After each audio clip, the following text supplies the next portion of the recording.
Thanks very much. So let me repeat what I said in one sentence. Today we study linear regression and regularization, and I just recapped what is the workflow. We have some data sets coming in the form of a design matrix, some labels. We divide that into training and test data. And then we need to define an hypothesis class, and the learning is done by finding the parameters that minimize a certain cost function that depend on the test labels and our predictions on the test data, okay? And today I will focus on linear regression, which is a very important class of models, the most widely used by far, which are coming in the form of linear functions of theta, of the parameters, okay? So generically, it can be written in this form here. Theta, you can think of it as a vector, okay? And each vector I'm writing in this class is always a column vector, okay? So when I write theta transpose here, I mean a row vector, and theta transpose x is the inner product between theta and x, okay? This is the standard inner product between vectors. So concretely, the model looks like this here, okay? Theta 0 plus sum of I, theta I xi, okay? And so theta in this case has dimension p plus 1, where p is the number of features and the plus 1 comes from the constant shift that is here, okay? So this is our n, the number of parameters is p plus 1, okay? All right, so then when we take this hypothesis class, concretely, the learning, okay, which again is trying to minimize the training error, reads how? We are trying to find, okay, the argmin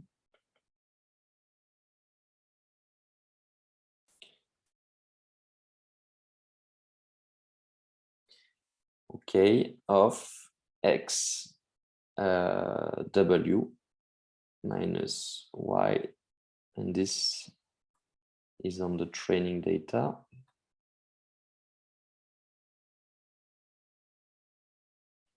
Okay, and here when I write this x, okay, if I want to include this constant shift here, what I did is that I expanded this matrix, the original matrix of data, by just adding a column at the beginning, okay, which is just a column with ones everywhere, and then the rest, okay, the rest of the matrix is the old x, okay.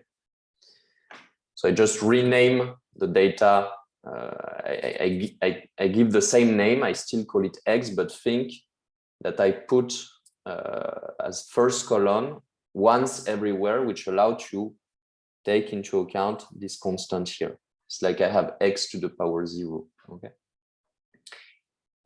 Sorry, and here I'm mixing notations. I will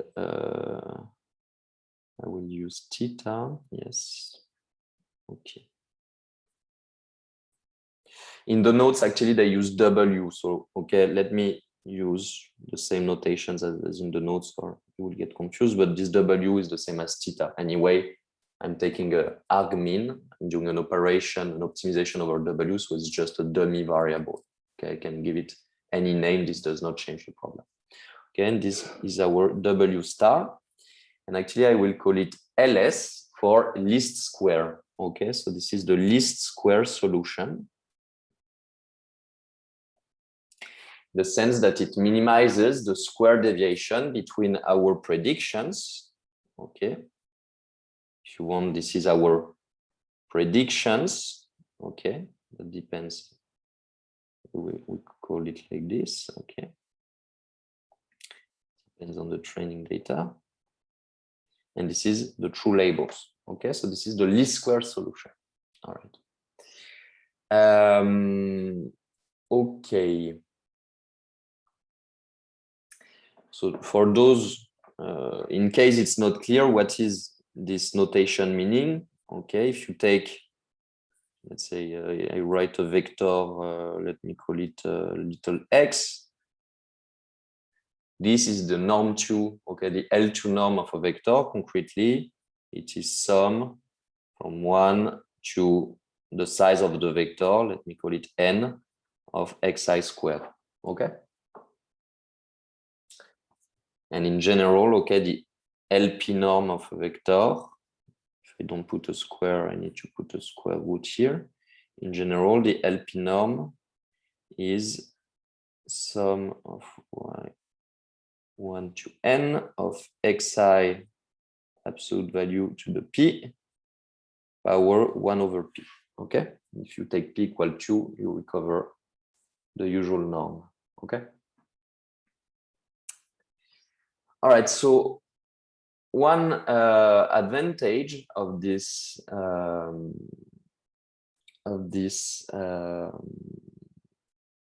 class of this hypothesis class is that you can obtain the solution here, okay, this least square solution very concretely. You can solve the optimization problem by hand, essentially, okay? So you don't need a fancy optimization algorithm such as gradient descent that we will discuss this week at some point to find the minimizer of this quadratic cost function to find the least square solution. You can do it by hand. And so let me do it once. So how do we find, what is the first reflex you should have to find the minimum of a cost function, especially when it has this form which is quadratic, which means that it is a convex function, okay? So this training error here that I see as a function of W, which is this. Okay, let me drop the train here, but always keep in mind that we are training on the training data, but I will just keep X to make it lighter, okay? This function, the function of W, it's quadratic in W. Indeed, this is a linear function of W, X times W, a matrix times this vector is linear in W. And then you put that into this square, okay? Therefore, it's quadratic in W, and a quadratic function is convex, okay? So it has a single minimum, okay?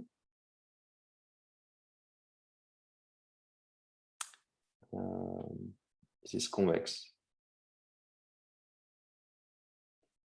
okay? So to find the solution, what do I need to do? To take the gradient of this thing equal to 0, okay? Oh, sorry.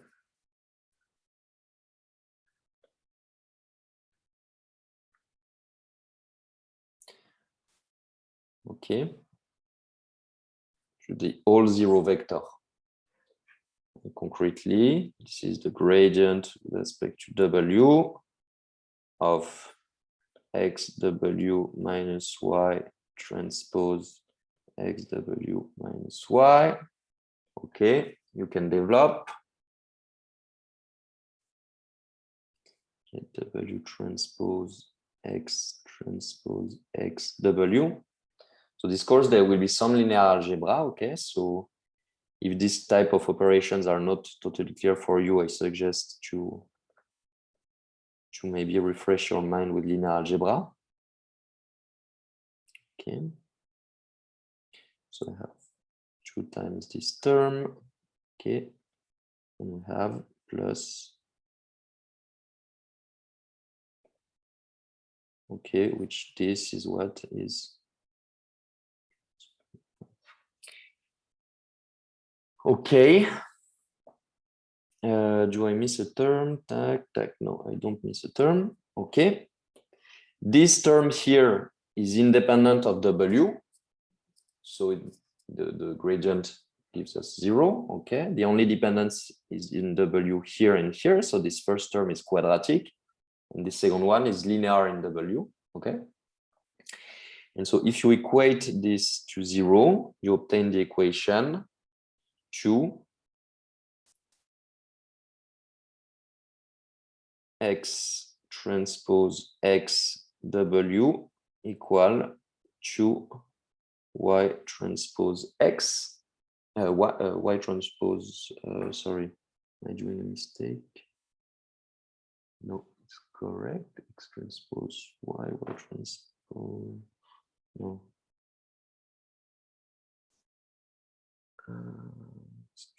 Yes, it's correct.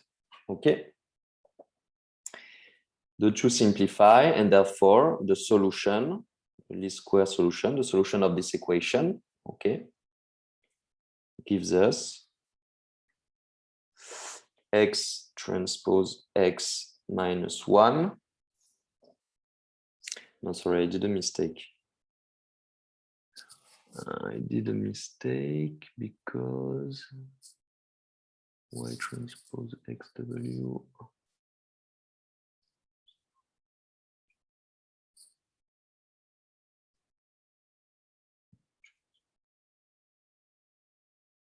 Ah, yes, sorry. Here it gives me x transpose y. If you are not sure, write everything in components, and you will see it's much easier. Okay. Okay.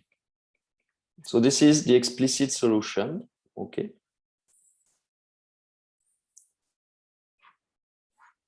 So you see that what you need to do is to find the least square solution.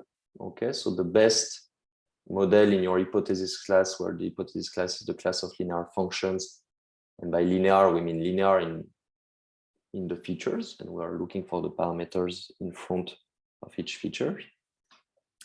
You need to take the design matrix, okay, transpose it, multiply it by itself, then you have an inverse operation here, which can be a costly operation, but it's well defined, okay. And then you need to take the transpose of x and multiply all this matrix, okay, by y. Okay, so we'll try to understand what is the meaning of all this operation, okay? But first, let's think once again about whether it's always possible to write what I just wrote. Is it always well defined? Can someone see a potential issue here? I think it's when the matrix is not invertible. Which matrix? X dx. Mm-hmm. Exactly. The issue might be that actually here I wrote a bit blindly that I can take the inverse of this matrix X transpose X, because from this equation here, this step, okay, this step is always correct here. I can always write that, I'm just rewriting what I wrote here. I can always write that X transpose XW equal X transpose Y. This is well defined, okay? But then when I take this matrix, I invert it to put it on the other side to really find the W, doing something which is non-trivial. I'm inverting this matrix, but we can only invert the matrix if it's non-singular. So in this case, the matrix is symmetric. So what does it mean to be non-singular? It means that all the eigenvalues are different than 0. Okay. So if I call the lambda i's the eigenvalues of the matrix X transpose X, then we need that all the lambda i's are different than 0. Okay. Otherwise, you cannot invert this matrix. Okay. Concretely, what does it mean? Here we have a system of linear equations, okay, linear in W, and we are trying to find the solution of this system of linear equations in W, okay? But a system of linear equation has a well-defined unique solution if and only if there are at least as many equations as unknowns. Okay. All right. So here, how does it translate concretely? We look at this matrix X transpose X. Okay, what is the size of this matrix? It is of size R P plus 1 actually for the constant. And you know what? I will just redefine here just to make things simpler. I will say that we have P minus 1 here. And so in total, we have P features, okay, which is the same. Just redefining P plus 1 as P if you want. This is a simple change, just to simplify. So our matrix is of size P times P, okay? And to be non-singular, it means that all the eigenvalues are non-zero, which concretely means what? That the rank of this matrix is equal to P, okay?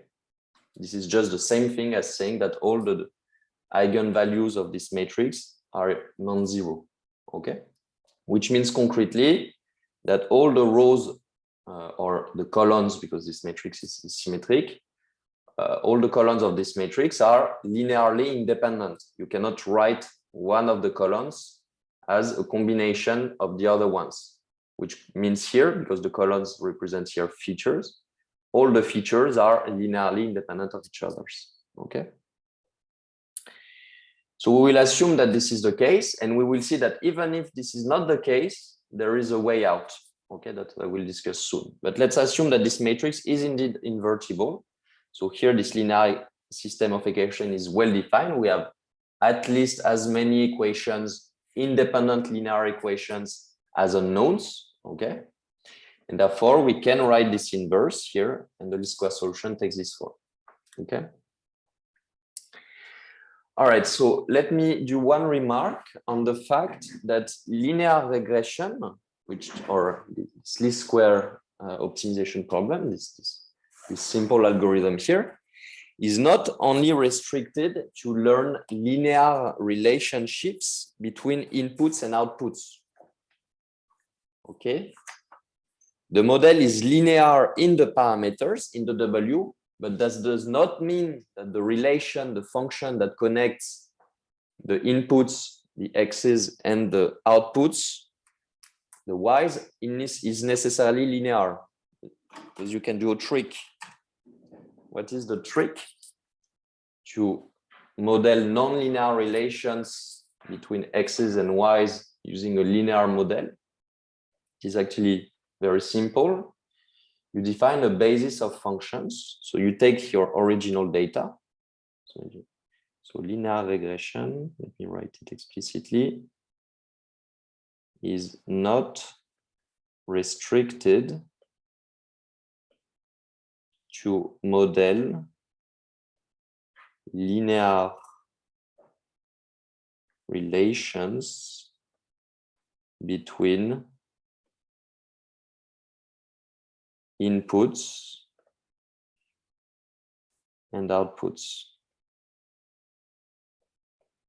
So what is the trick?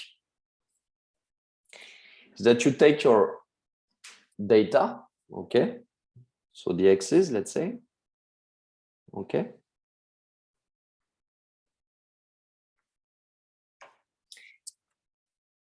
And what you can do is to apply whatever function you want to this data, okay? So let's say you want to, you think that for some reason, the square or the sinusoid function applied to your data is something that is relevant to predict the outputs, the responses, the labels, okay? So what you can do is to define a new data set, okay, that I can call, let's say, X tilde. Okay, so this is the original X. Can define an X tilde by applying some functions that you select to the old X. Okay, so for example, this could be, okay, the first, you can keep the original data. You can consider the power 2. If you want, you can take an additional feature. You say that the sinusoid of this thing is something that is relevant, or I don't know, whatever function you want, j of xi. Okay. So you have expanded the data set. Okay. And now the model, okay, a model of this form is linear in the W's, in the coefficients that you are trying to learn, but it's not anymore linear in the X's, because this function, for example, is, let's say, if I look at one column, one row, sorry, let me call it X tilde to W. This is the row and the row 1.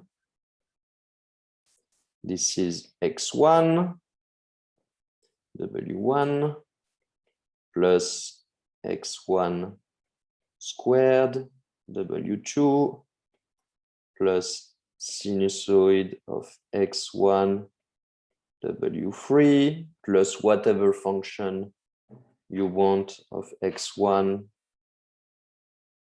W4, and so on and so forth. Okay. So you see that your model is nonlinear in X in the data, because you have expanded your data by adding new features which are nonlinear in the original data, but it is linear in the W's, which is what matters. Okay.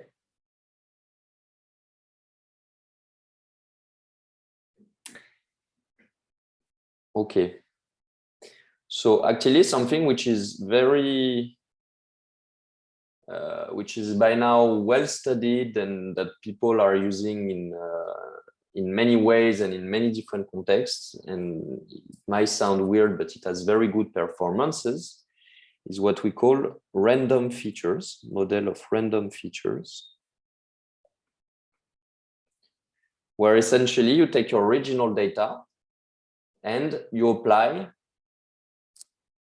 random functions to your data. So you project it in a random space. Okay. So one way could be random linear functions of the original data. So for example, the X tilde could be some matrix A times the original data. And this matrix is totally random. And this defines your new data. Okay. And now you are doing linear regression on this new data. Okay, you are looking for a model of the form X tilde W. So you are looking for a model which are linear combinations of random projections of the original data. And you can interpret this matrix, this random matrix A, applied to the X. What results here are random features. Okay, and usually you take this matrix to be very tall, like this. So you project, so this dimension is much bigger than the original dimension of the data. The original dimension is P, the number of features, and you obtain a P tilde, okay, which is the new number of features. And usually people take P tilde to be much bigger than P. And when you project data, whatever is the data, in a random space of very high dimension, okay, it appears that it is easier to then linearly separate it, to find a linear model that is able to predict well, okay?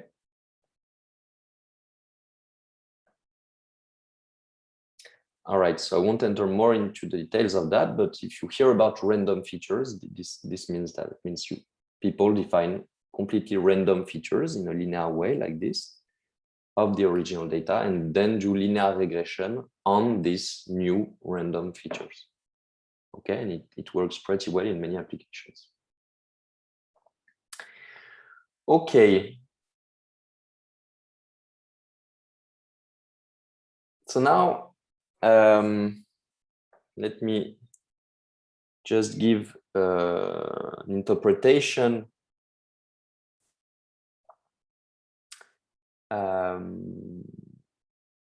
What do I want to say? Yes. So once you have your least square model, okay, you have found the least square solution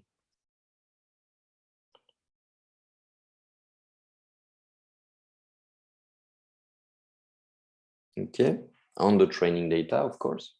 And again, this can be the original data that you had, or this can be an extended set of features, okay? This X now, remember when we did a polynomial regression, actually, this is exactly what we did. The original data were just points, were scalars belonging to 0, 1, and we obtained an extended set of features, okay? How? By applying monomials to this original data. The first one was xi to the power 0, which means just 1, okay?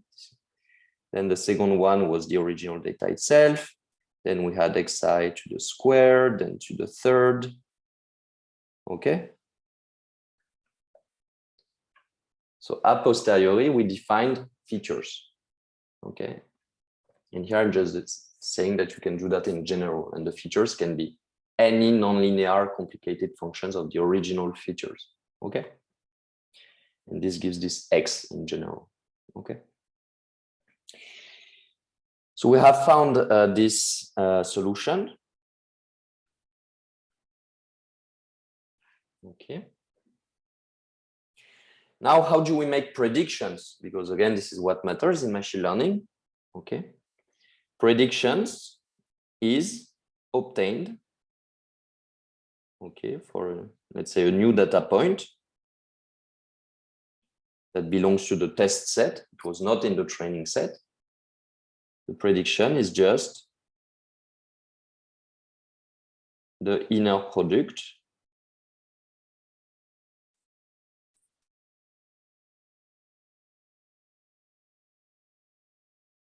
between your solution and the point, okay?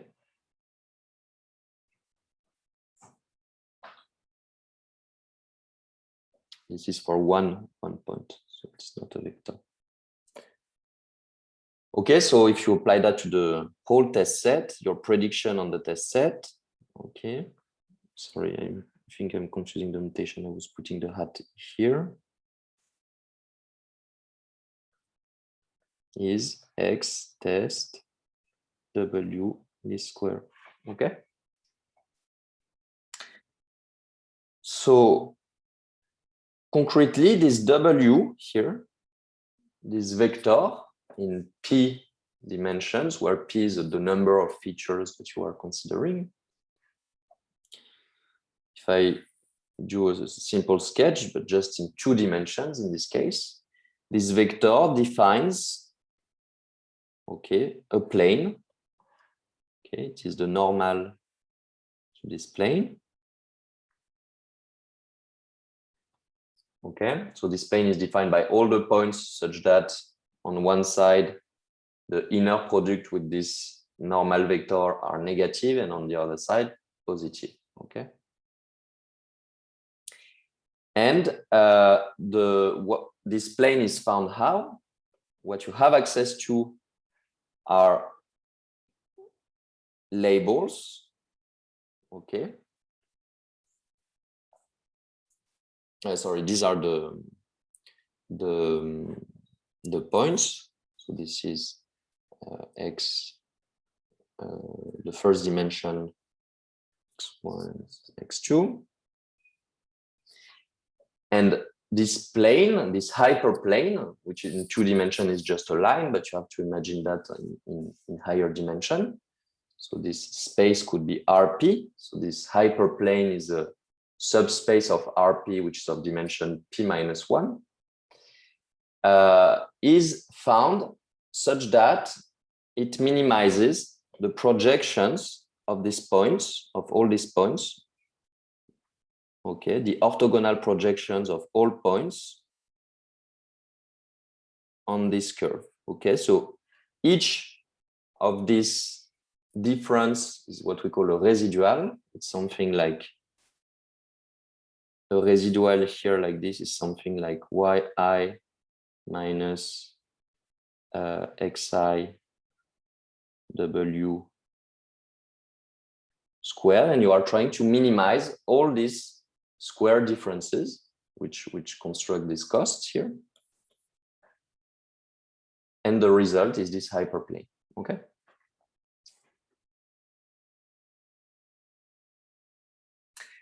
all right.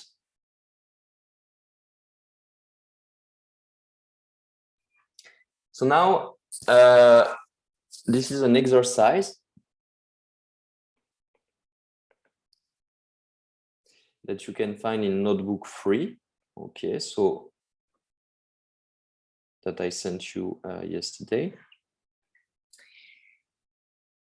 We are able to study for linear regression the training error and the generalization error. Okay, in, of course, a certain model, not in general. It's not easy in general, but if you assume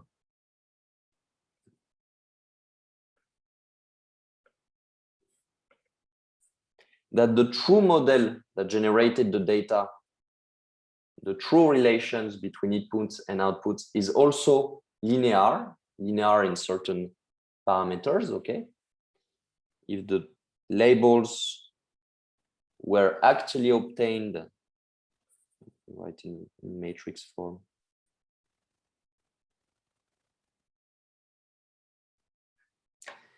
through this linear relationship for some ground truth coefficients that are unknown, okay?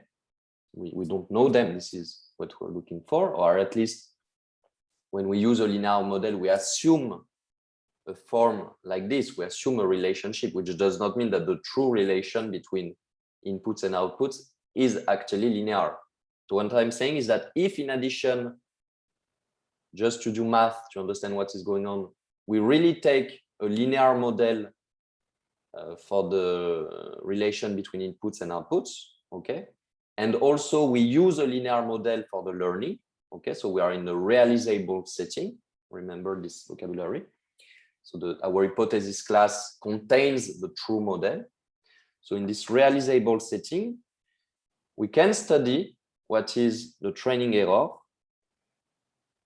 okay? And so evaluated at the least square solution. Once you have trained your model, we can compute what is the value of the cost, okay, on the training data, and the generalization error, the expected generalization error. All that is an expectation, and in expectation over what?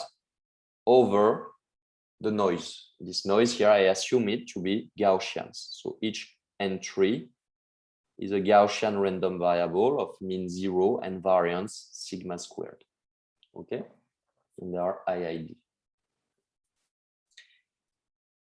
So if the model is truly linear and we used least square regression to find this linear relationship between input and output, okay, then we are able to study the expected training and generalization error, and we obtain very elegant and simple formulas.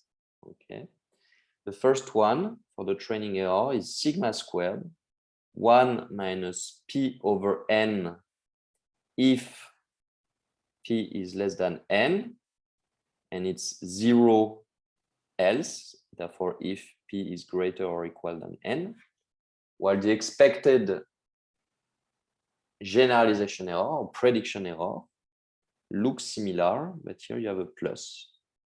And then you don't have conditions. This is always this case, okay? So I strongly advise you to try to demonstrate these formulas. You have to think a bit, okay? It's not easy, it's doable, but I'm sure that if you spend some time, you will make it. So the problem is cleanly formulated again in the notebook 3. Okay, so you can have a look there, and you can actually try to do all the questions. And if you do that, I think you know essentially everything about what I'm saying in this course. Okay. So let's at the moment let's buy these formulas and just so trust me on these formulas that you will demonstrate, and let's analyze what they say. So first, here we have a condition. The condition where the number of features is less than the number of data. Sorry, this should be a capital N. I'm a bit mixing my notations and the one of the notes. Sorry about. By the way, this condition is not written in the course. They just give this formula and they don't mention that this is only true when p is less than n. But of course, this formula is only true if p is less than n. Okay, without understanding anything, this should be clear. Otherwise, you see that this error would be negative, while this error is the expectation of a quadratic loss. Okay, so if you average quadratic things, you are averaging only positive quantities, so the result cannot be negative. Okay, but so this is like the hand wavy reason, but does someone understand why is it true that when p is greater than n, okay, the number of features is greater than the number of data, the training error is 0? I already mentioned this kind of things. We discussed that when we did the polynomial regression. Why is that the case?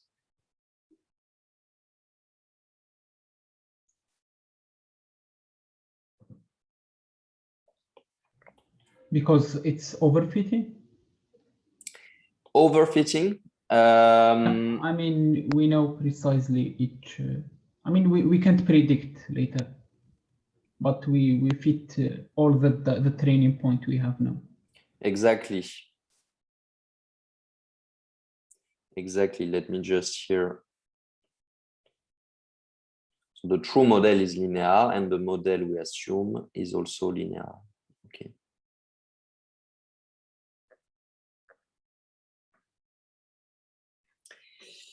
Yes, that's exactly correct. So if you have more features than data, you have enough degrees of freedom to fit it, okay? And in this case, you will find a hyperplane, let's say, that pass through all the points because there are not so many, and your hyperplane lives in a very high dimensional space if p is bigger than n, okay? And therefore, you will be able to perfectly linearly separate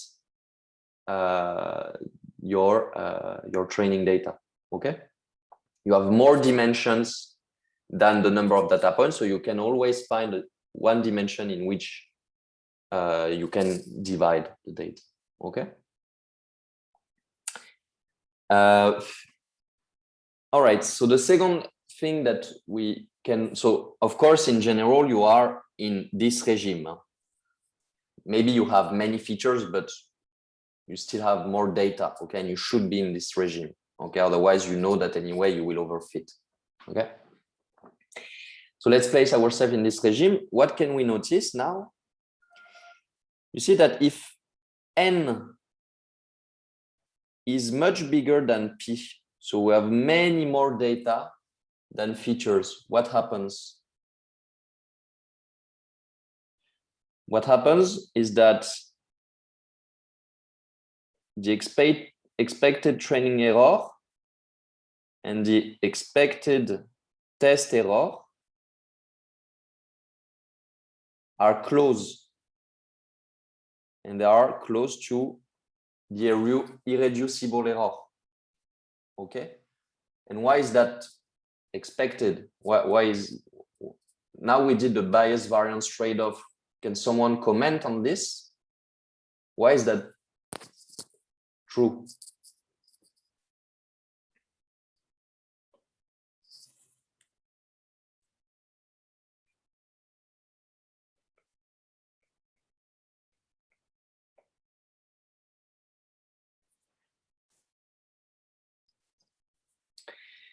We have three contributions in the prediction error. Okay, we have the bias square. We have the variance and the irreducible error. Okay. So this one is always there, and actually, indeed, this is what we see here. But so if the error now is dominated only by the irreducible error, it means that the bias square and the variance went to 0 in this regime. And actually, this is natural. Why is the bias going to 0? The bias is going to 0 because the true model is a linear model. And we are assuming also a linear model. So the hypothesis class contains the true model. Therefore, if we have enough data, we will find this model up to the irreducible error that we cannot predict. This is for noise. But if we have enough data, we will find the true parameters here. Okay, we are converging to the true parameters if you have a lot of data. Okay, and this is what it says here. We have a lot of data compared to the dimension of these parameters. Okay, to the number of features, and therefore the bias is going to 0. We are finding the true model. Okay, so there is no more bias, and the variance is also going to 0. Because we have so much data that we are averaging out the fluctuations of the model, which means again that your least square solution in this case would converge in this limit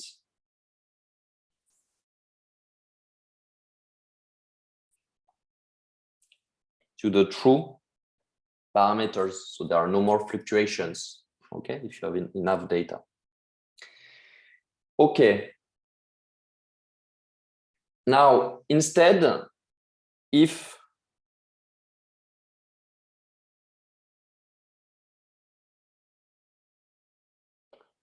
okay, so this is one case.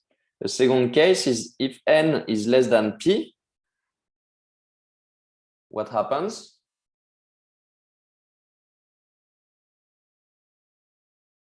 Okay, then this quantity, which is the one that matters, will be high.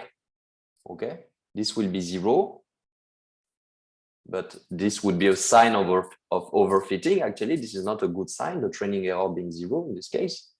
While the prediction error, you see that this number would not be small, which means that we are overfitting and the prediction is bad. Okay? In this case, it would be sigma squared, the irreducible error, plus p over n sigma square. And this is the sum of the bias and the variance, and these quantities would be high. Okay. The way to reduce it is to have enough data, to have n big enough compared to p. Okay. And if we look at the difference between the training error and the generalization error, okay, the absolute difference,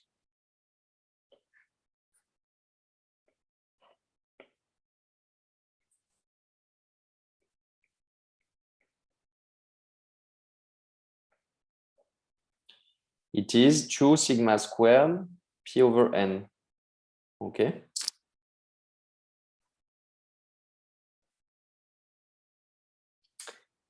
So you see that this p over n really is a measure here of the overfitting, in the sense that if p over n is not small, you are in a regime where you will overfit, in the sense that the error that you reach on the training data will be very different from the one you reach on the test data.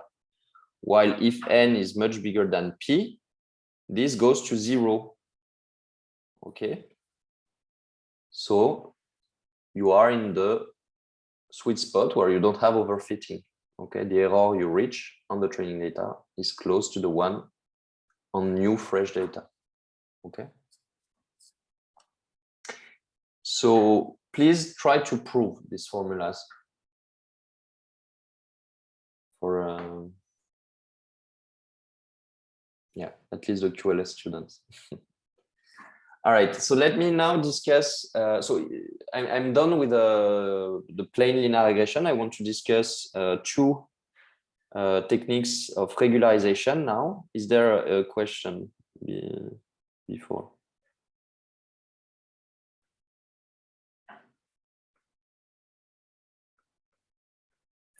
Okay, so now I will discuss regularization, what we call also penalization. So we'll discuss two types of penalizations, okay, which are not only used in the context of linear regression, but in other types of models. Okay. The first one is called ridge or L2 penalization.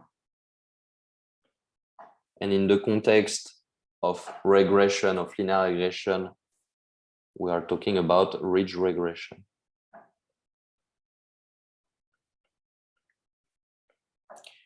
Okay, ridge regression means what? It means that instead of looking for the solution of this optimization problem,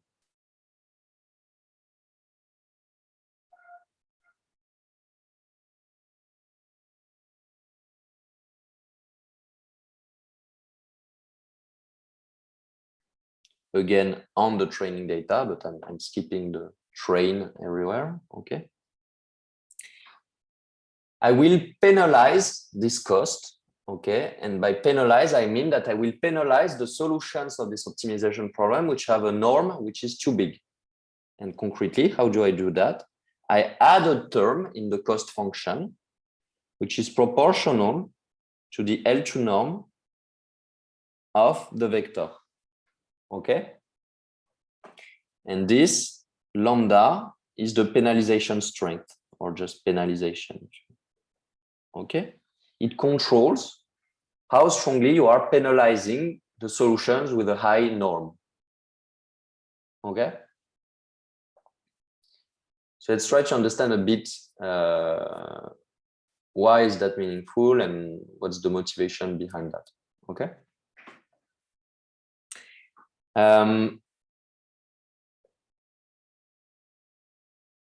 Okay, first, so here I will put ridge. This is the ridge solution. Okay, this is the solution of ridge regression. Here again, you see that we have two. Our cost function is a sum of two quadratic functions, quadratic in W. So we can again write down explicitly the solution. So if you take the gradient of all this cost function here and equate it to 0, exactly as before. Okay, the computation is the same, except that you have this additional term. What you obtain is that the ridge solution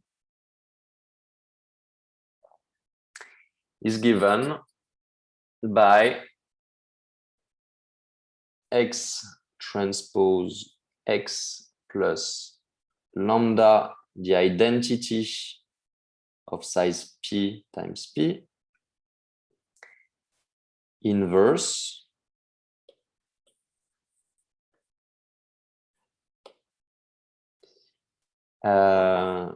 times X transpose Y. Okay. So you see the only difference with respect to the least square solution is the presence of this lambda times identity that I summed to X transpose X before taking the inverse. Okay. And one case we can directly understand what's the the action of this additional penalization is the case, just to fix IDs, we will take X to be orthogonal, okay? An orthogonal matrix. So let's say that the features are defined on orthogonal basis. Why not? Just to understand. So what does it mean? It means that X, okay, is made of, so first it is symmetric, and each row, which is the same as the columns, define a base of orthonormal vectors. Okay, they are orthogonal to each others, and they have norm equal to 1. Okay. So in this case, why does it simplify our life? Because then we know that X transpose X, by definition of what an orthogonal matrix is just the identity size P times P. Okay. And therefore, in this case, the rich solution is explicitly X transpose Y over 1 plus lambda. And in the case of orthogonal X, this X transpose Y is just the least square solution. So you see the effect of this penalization is just to reduce, to rescale, okay, by a factor 1 plus lambda, the components of the least square solution, okay? You are reducing the magnitude of the entries of the least square solution. And indeed, you see that as the norm of this vector increases, the cost increases. So this penalization is really there to favor solutions which have a lower norm. And we indeed see that the action of this penalization is to reduce the norm. Again, when you take lambda equal to 0, we recover the least square solution. Okay. Okay.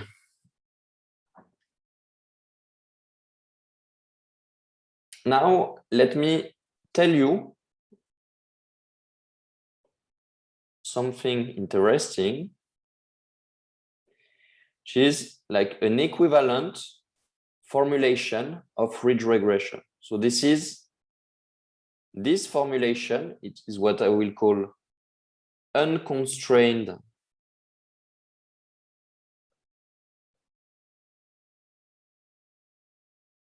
optimization problem, optimization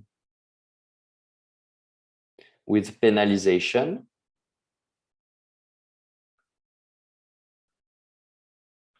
Okay, but there is an equivalent formulation which instead, so let's have the two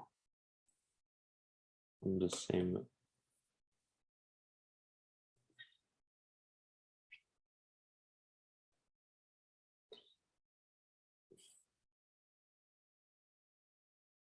Is our first formulation, and an equivalent formulation is this one. So this, of course, is a function of lambda.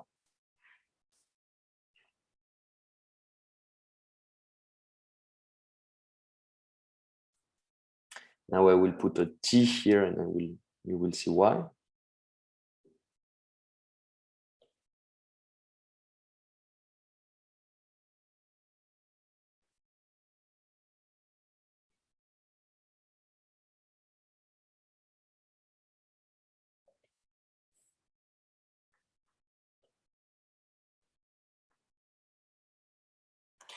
Okay, so you see the difference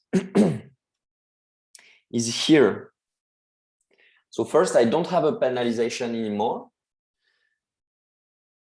but instead, my optimization is not anymore over all possible vectors W of size P, but is an optimization over a restricted set of vectors. And this restricted set is defined by the set of vectors whose L2 norm is less than some constant T. Okay. So this T for a given lambda, it's not if I put a lambda here, it does not induce the same value lambda here. but these two problems are equivalent in the sense that for any given lambda, for this unconstrained optimization problem with penalization, there is an equivalent version like this, which is now a constrained optimization problem, but without penalization. So there is an equivalent constrained optimization in the sense that there exists a t-value such that the solution of this problem of these two problems are the same. Okay. For any given lambda, there is a t-value such that the two problems have the same solution, or vice versa. For any given t here, there exists a lambda value such that the two solutions are the same. Okay.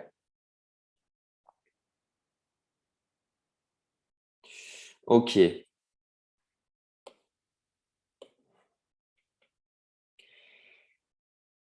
So there is a duality between unconstrained optimization with penalization and constrained optimization.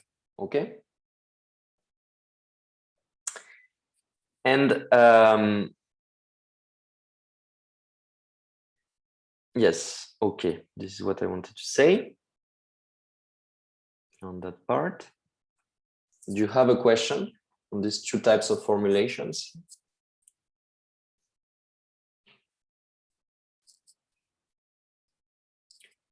So in practice, when these type of algorithms are implemented, so people prefer to use the unconstrained optimization with penalization. Okay. So in the case of linear regression, of ridge regression, it is the same because the solution is explicit. Okay. It is given here. So you directly have the solution. So you don't really care about which of the two formulations you will use.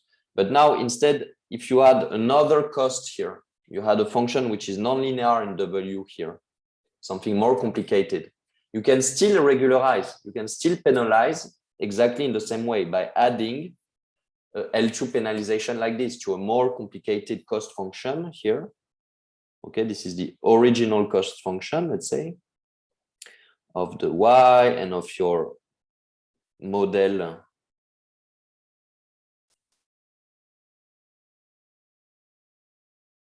Okay. You can add a penalization like this to any cost function. And the effect is always the same, is that you are minimizing your old cost function, which is there, but under the constraint that the norm of your vector is bounded by a certain quantity t. Okay. So effectively, what you are doing when you are adding this penalization here, you are solving this problem, which is more interpretable. We understand better what is happening in this second formulation. What is happening is that you are restricting your hypothesis class. Okay. The original hypothesis class has no restriction. You optimize over all W's, but the effect of the penalization is to constrain the norm of the vector, which means that you have access to a smaller number of potential solutions. So your hypothesis class has been reduced. And why do we want potentially to reduce the size of our hypothesis class? In order to reduce overfitting. Okay.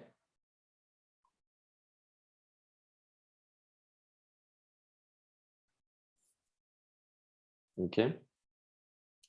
The reduction in the size of the hypothesis class implies more robustness to noise, less overfitting. Okay. Which means also potentially more bias. But this is what we discussed the previous times. Sometimes it's better to increase the bias while reducing the variance. Okay, because the variance is often the term that dominates the prediction error. So by restricting the hypothesis class, you are maybe slightly increasing the bias, but you may gain a lot in variance. Your model is much less sensitive to the fluctuations of the noise. Okay. Now I will discuss a second penalization, and then we will discuss their geometric interpretation. We'll try to see by eye what is going on with these problems, with these optimization problems. Let me first define a second type of penalization. So what we discussed now was ridge regression or L2 penalization. Now I want to discuss something else, which is what we call the lasso or L1 penalization.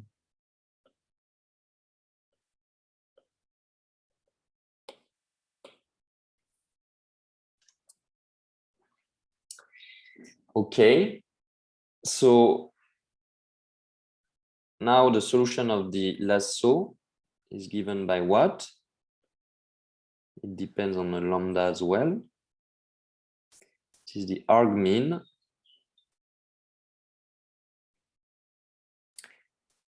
of the original least square cost, okay?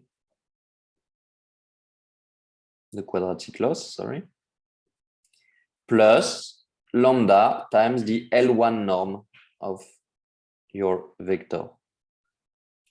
So concretely, this is the L1 norm is what? It's sum over I equal 1 to P of the absolute values of WI, okay?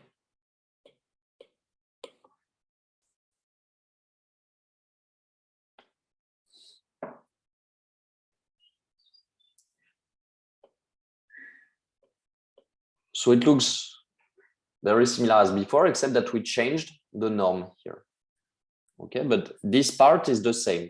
It's still like in least square, okay? But it's really just the penalization that has changed. So this is the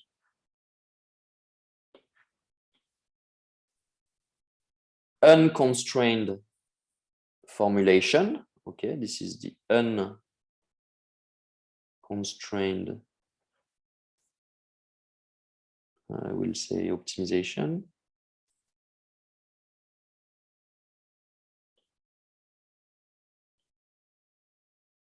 Okay, unconstrained because the W here is generic. I have no constraint on W. It can be any vector in RP a priori. But actually, what I claim is that there is again an equivalence with a constrained optimization problem, which reads like this.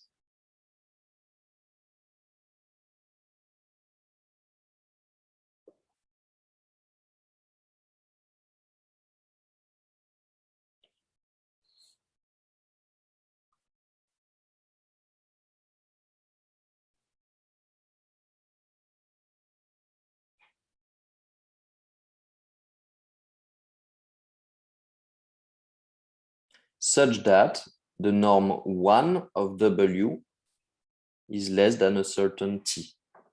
And again, the equivalence means what? Means given a value lambda in the unconstrained optimization problem, there exists a value T such that the solutions of these two optimization problems are the same and vice versa. Okay. So this is the constrained optimization version. Okay.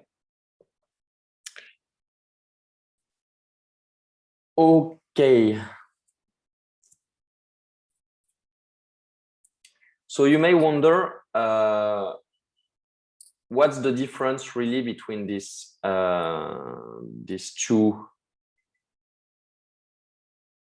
two types of optimizations? And that's a completely valid question. So let me go to the notes to understand what is going on. Okay, so here is what I just said. Okay. So by the way, lasso, sorry, I didn't mention it, means least absolute shrinkage and selection operator. This has never been totally clear for me, this name. but this is what it means. Okay, so you are welcome to Google that name and try to get it by yourself. Yeah, no, but the name is coming from the fact that the solution that you obtain is a shrinked version of the original one, and indeed we can see that again in the name. In the case where the matrix, the design matrix of data is orthogonal.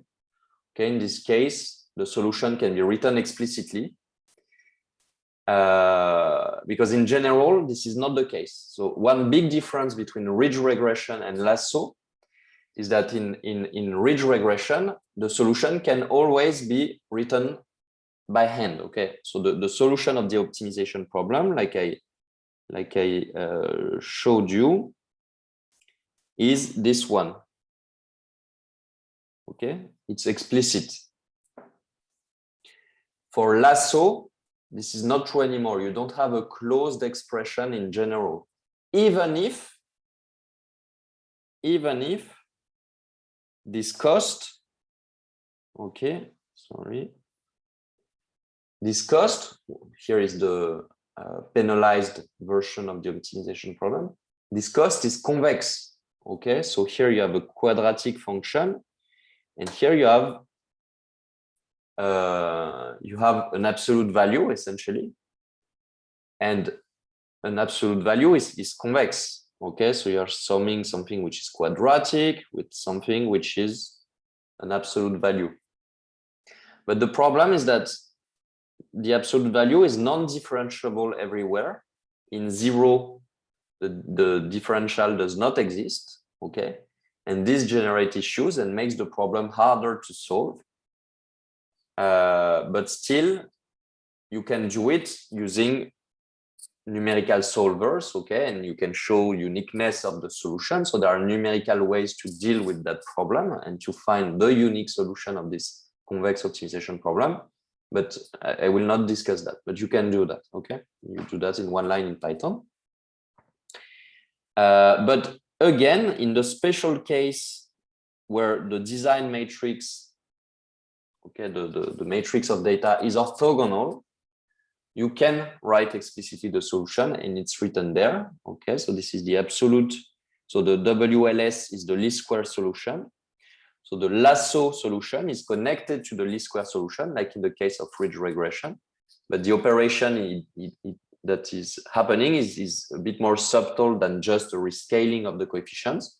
And the operation is this operation. It takes the sign of the components of the least square solution. Then it multiplies it by the absolute value minus the factor lambda, which is the strength of the penalization. And it takes the positive part, which means that this parenthesis is equal to its argument when the argument is positive, and it is 0 else.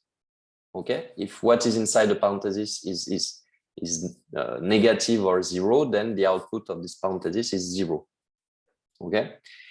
So concretely, this lasso solution is shrinking the least square solution, and one way to visualize it is like this. So remember, in the case of ridge regression, we've seen that the operation that does the ridge regression on the least square estimator is to rescale the value by a factor 1 plus lambda. It divides the magnitude of the vector by 1 plus lambda. So the operation is like, if you represent the least square solution as this diagonal, then this scaling factor just tilt the least square solution. Okay, makes it closer, more aligned with 0. Okay, so it has a smaller norm. Instead, the lasso solution is shrinking in this way. Okay, so if you are at a distance of 0 for a certain component, for a certain component of the least square solution, if it has a distance to 0 which is less than lambda, then the lasso solution will set this component to 0. Okay. Otherwise, it will be positive, but it will be shifted by a factor lambda. Okay, so this is what we mean by shrinking, the shrinking operator. And indeed, if the least square solution has a magnitude which is less than lambda, then this parenthesis is negative, and therefore you get 0. If instead this least square, the component of the least square solution is bigger than lambda, then it outputs a positive number, which is the least square solution, minus lambda. So it is scaled down by lambda. Okay, it is shifted by lambda, not scaled, shifted. Okay, and this is what you did, what you see here. Okay,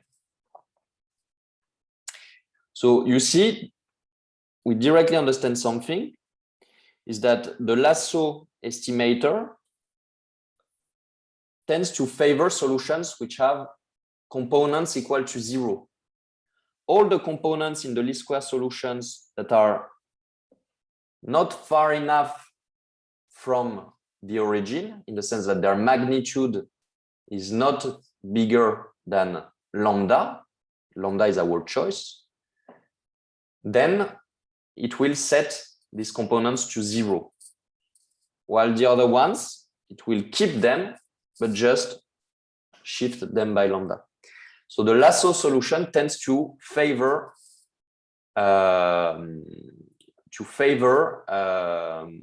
vector of weights which have many components equal to 0. Okay, which means that in the linear decomposition, in our model is linear in the features. If you set many components equal to 0, it means that you obtain a linear, so the labels become linear combination of certain selected features, while others have been set to 0. So lasso allows for more interpretable models, in the sense that it really selects some of the features and the other ones are really set to 0. The lasso estimator tells you, I think that these features do not matter at all to predict the labels, so I set them to 0. Okay, while the ones that are non-zero, they matter from the point of view of the lasso estimator, more or less. This depends on their amplitude. But here you have a kind of objective criterion of what features are important and which ones are not. The ones that have been set to 0 are considered irrelevant to predict the labels from the perspective of the lasso estimator. Okay. While with the ridge regression, no coefficients are set to 0.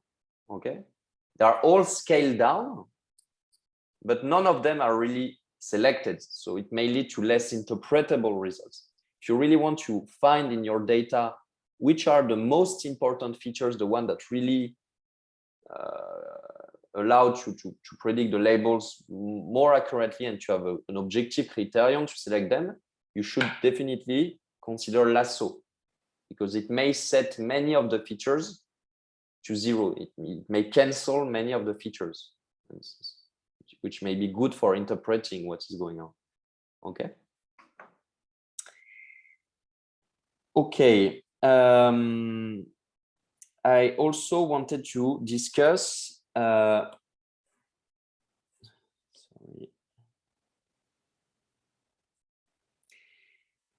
okay, so what you should wonder, that I didn't discuss yet, is what about this lambda value, or equivalently this t value? Okay, the lambda value is in the penalized version of the optimization problem. The t value is in the constrained optimization version of the problem. But in both cases, you have this free parameter, which you have to fix in some way. And here as well in lasso. Okay. So the price we pay for introducing regularization, so for reducing the variance of the model, is that we have a new parameter that we have to fix in some way. This is an ad hoc parameter that needs to be fixed. And what we will see with numerical experiments is that the value of this parameter may change drastically the performance of your model in predicting. And one way to choose this parameter, and the way that people do, there are many ways, but the simplest way is to do cross-validation. So lambda chosen by cross-validation, which means what? Concretely, it means that you train your model with a certain value of the certain penalization strength on your training data, then you test it on the test data, you obtain a prediction error, and then you repeat that for many values of lambda until you find the value of lambda where the prediction error is the lowest. Okay, so you do a kind of scanning of the lambda values and find the one that leads to better prediction error. Okay.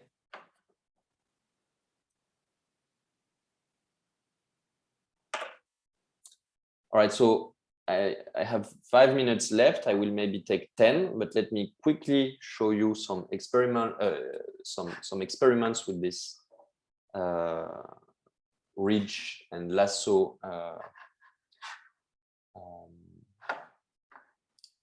regression, and then for next time, I suggest you to understand better these experiments, try by yourself, and do the exercises. I will maybe mention the solutions of the exercises tomorrow, but I will not write all the details. It's like, do you see my screen still? Do you see the notebook? Ah, no, you don't see the notebook. Is there someone? We are seeing the screen of your iPad. Yes, okay. Yeah, I will do.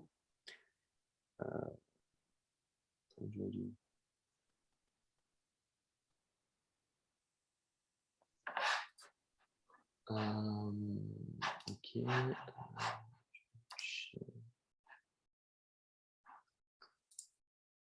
Okay, now you should see my computer.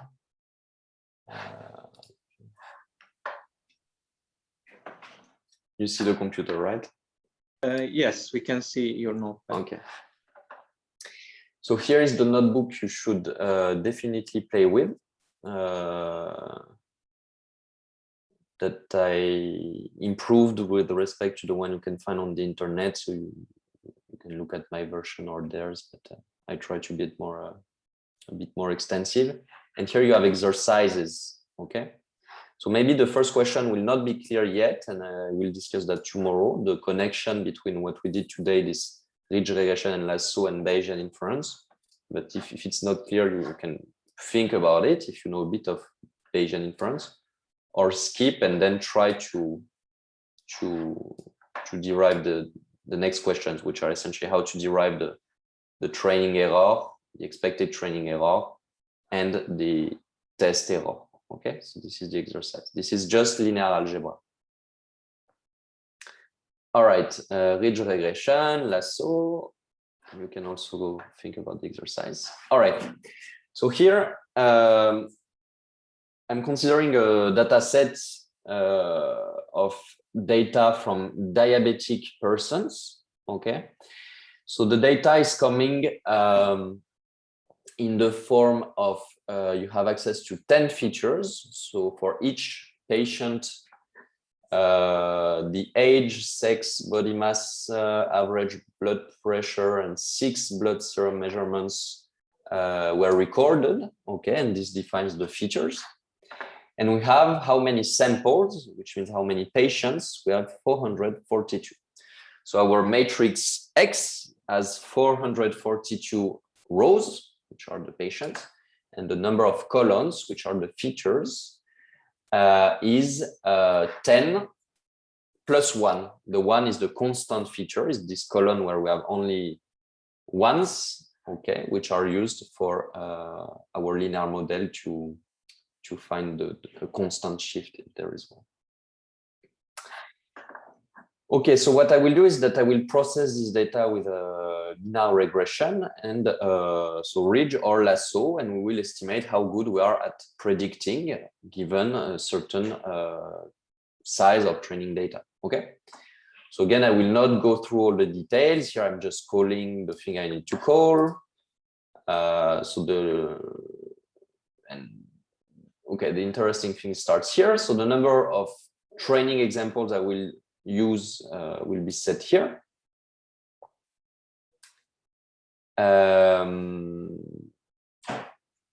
No, sorry, this is not the number of training examples. It's just the size of the matrix. Okay, here I'm calling the data from internet. Okay, I'm loading the data. I'm defining the matrix X, which is the whole matrix of data from this data set. And the responses or labels or targets is called Y. Okay, and it's put in this vector.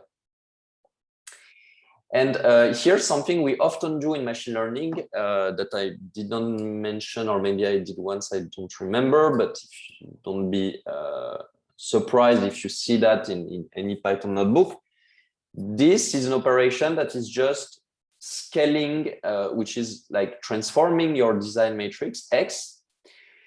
And what it does is that it sets the average value of each feature to 0. So essentially it sums all the values for a single column, okay? And so it takes the average value of a single column and it shifts the elements of each column by this expectation, by this average, by this empirical average, so that the average of each column is 0. And it also rescales the elements of each column by a factor such that the variance of each feature is equal to 1. Okay.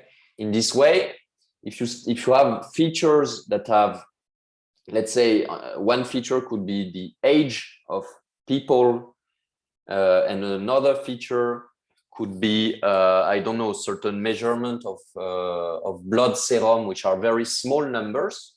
You see that if this feature has very small magnitude, naturally the linear model will tend to not select it because it will just have a priori a lower influence on the output. But this is just an artifact of the fact that the amplitude of these features is smaller than the age. For example, maybe you have 2 or 3 orders of magnitude in difference between the typical unit of these two types of features. So to remove this kind of artifacts, you just rescale each feature in a way that the variance of each feature is the same and it's equal to 1. In this case, you totally remove this kind of effects. Okay, so you should maybe always keep that in mind. So it does that automatically. And if you want to see how to do it by hand, I coded it here. You see each column, you remove its mean, and then you rescale by the standard deviation. Here I set up the 3 types of methods that I will use. So the ridge, regression, and lasso, now you know what it is. And here I didn't mention it, but there is a third method, which is called elastic net. And elastic net is nothing else than a combination of ridge regularization and lasso regularization. So you take your cost and you add plus lambda 1 norm 2 of W plus lambda 2 norm 1 of W. And now you have 2 degrees of freedom that you need to set, which is lambda 1 and lambda 2. This is called elastic net. Okay. All right, here I'm fixing, I will scan over the possible values of the regularization strength in ridge and lasso. And in elastic net, what I fixed is the lambda 2, let's say it's the regularization of the L1 penalty, of the L2 penalty, while the L1 will be our degree of freedom, is the alpha. Okay, so the ratio between lambda 1 and lambda 2 is fixed. Sorry, yeah, what I fix is the ratio between lambda 1 and lambda 2, and I play with this ratio in elastic net.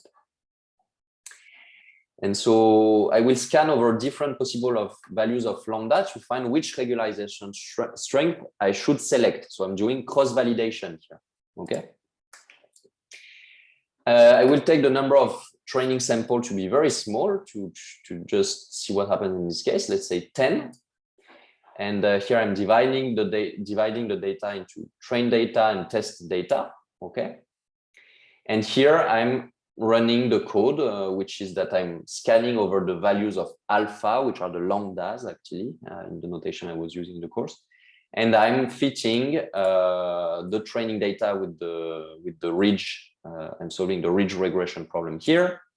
And then I'm tracking the performance on the test data of the model that I obtained. And the metric that we will use, the error we will use to evaluate the performance is called the R2 error. And I will describe what it means, but it's like a mean square error essentially.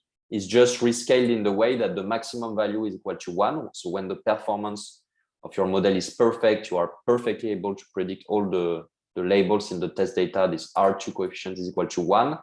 And when you are randomly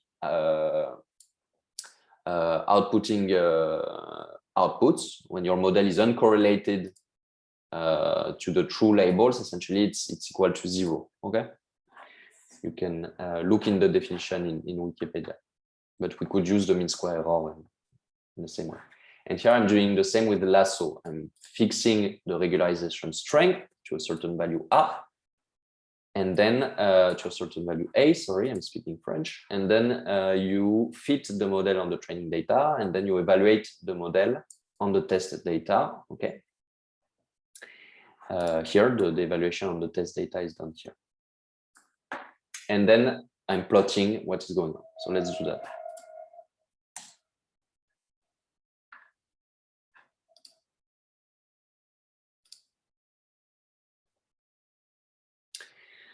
Okay, so here what we see is for each of these three methods, so let's just focus on the ridge and lasso, and the ones we discussed. There is no real novelty with elastic method.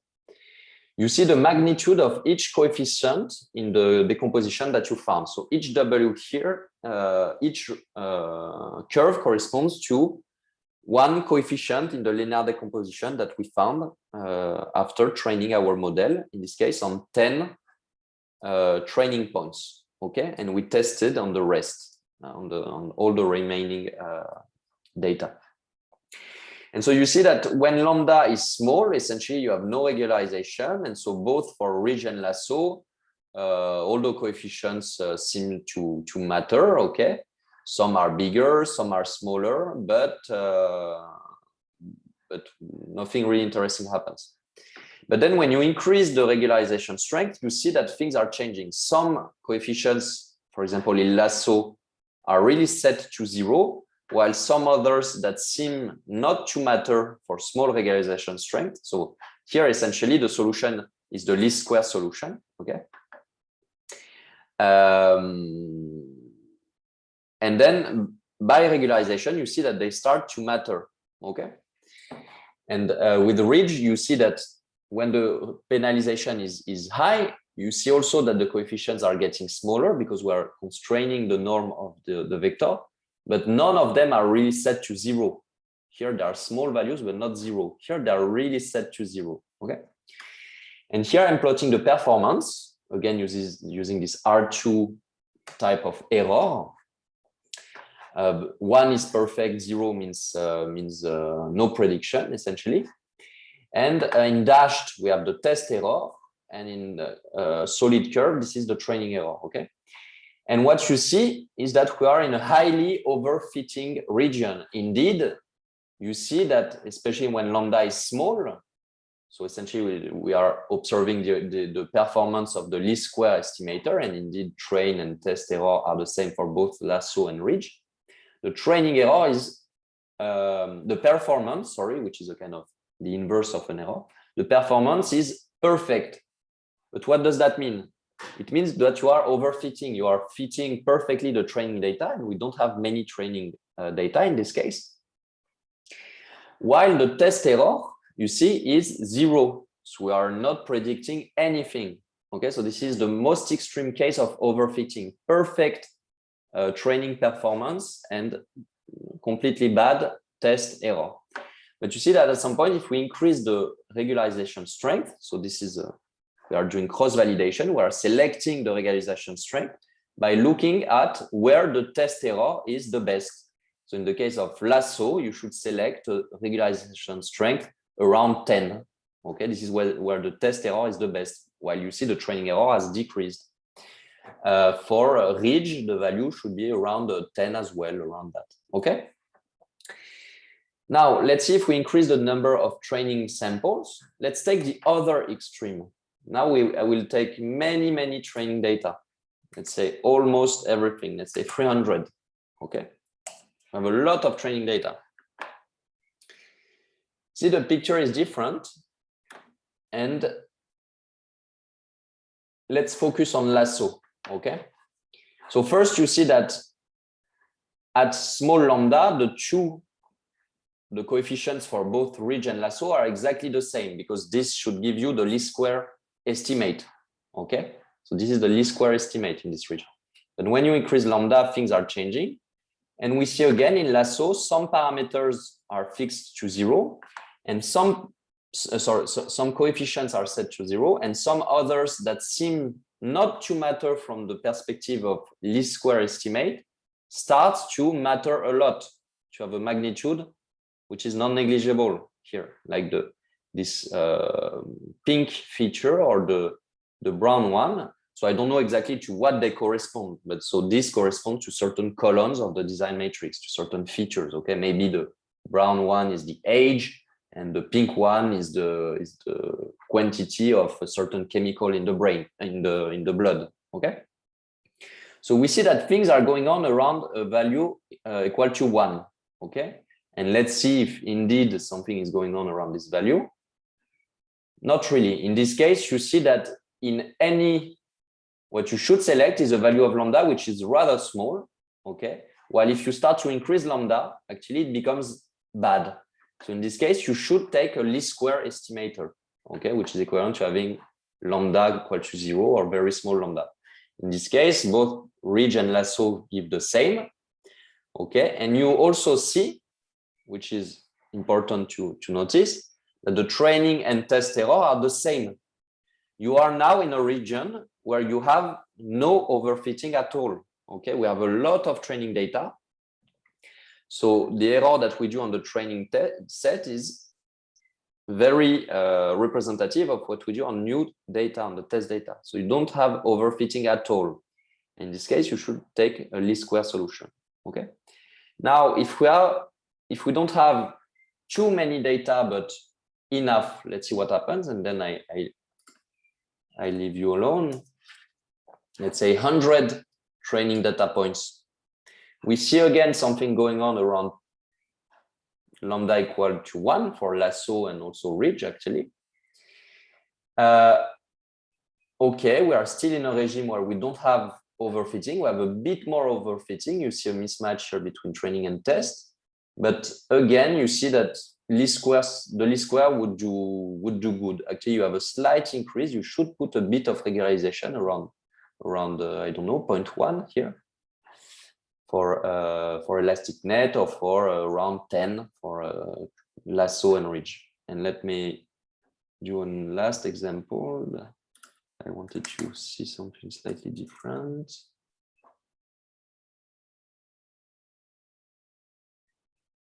Even a bit less. 40 points for training. Okay, here's some more interesting things are happening. We are in a regime where we have overfitting. Okay, so the difference between training and test error is quite high. The training and test performance is quite high when lambda is small. So the least square estimator is doing overfitting. But you see that if you add a regularization, in this case, let's say a strength of 10 for a lasso, or a strength of, let's say, 20 for ridge, you see a net increase in the test performance. Okay, so you see a reduction of the overfitting, in the sense that the difference of error of performance between training and test is lower here as well. And you see a large increase in the test performance. Okay, so in this case, regularization really helps you in this regime where you have some data, but not too much. Okay, we had 40 training samples, in this regime, overfitting is a problem and regularization helps. Okay. So I will stop there. I advise you to gain some intuition with this code, okay, to try by yourself, to try the exercises that are here, especially, so this exercise 1, okay, to obtain these errors, this training and test errors. And I also advise you to look at this, part that I added, which is another application where I'm downloading data from the World Health Organization. And this data, you can read about it at this address. But essentially, I'm trying to predict what is the life expectancy of people in certain countries, given features that have been measured by the World Health Organization about this country. And we are doing linear regression to predict one of the features that were given to you, which is the life expectancy, but we fake like we don't know it, and we're trying to learn a model able to predict it. Okay, so please have a look at this code, but it's doing exactly the same thing. And so you see here you have some features: the country, the year when it was measured, the status, the life expectancy, which is actually the feature we're trying to predict, adult mortality, and so on and so forth. I think you have 42, or I don't know how many features, 22 features, 2,900 data points, and we're doing the same. And you will see that in this case, things even more interesting are going on, because when you try to learn, let's say with 500 training points, you see that at some point you have a slight increase in the lasso solution here of certain parameters, 2 parameters around 10 to the 0 for the regularization strength. And you see that exactly at this point, you have a huge increase in performance of your model. So the least square solution is extremely bad, but when you have enough regularization, both ridge and lasso starts to become very performant. And essentially, lasso here around 10 to the 0, you see, has found which are the 2 features that actually matter to predict the life expectancy. Okay, so please understand these codes and play a bit. And sorry for the delay. All right, where are you? Professor? Yes. The videos are not on, I can't find the videos anywhere on the portal or on YouTube. Yeah, no, it's not updated yet. I will do it. Thank you so much. Yes. Where? Okay, stop sharing. All right, is there any, okay, there were questions, sorry. Okay, a question that I answered, how we choose lambda by cross-validation. All right, so if there are no more questions, is there? I have questions. Yes, please. May I have the link for the notebook? I mean, your notebook, not the notebook from the... Yes, but I sent it yesterday. You didn't receive the mail. You are not on the mailing list. I mean, you attach it? Yes. Okay, yeah. Thank you. Yeah, it's attached to the mail. This one and another one. Yeah. That I will thank you. also discuss. Yeah. I thought it is in the link. Yeah, thank you very much. Professor, can we have a Slack channel? So maybe the communication be easier by Slack.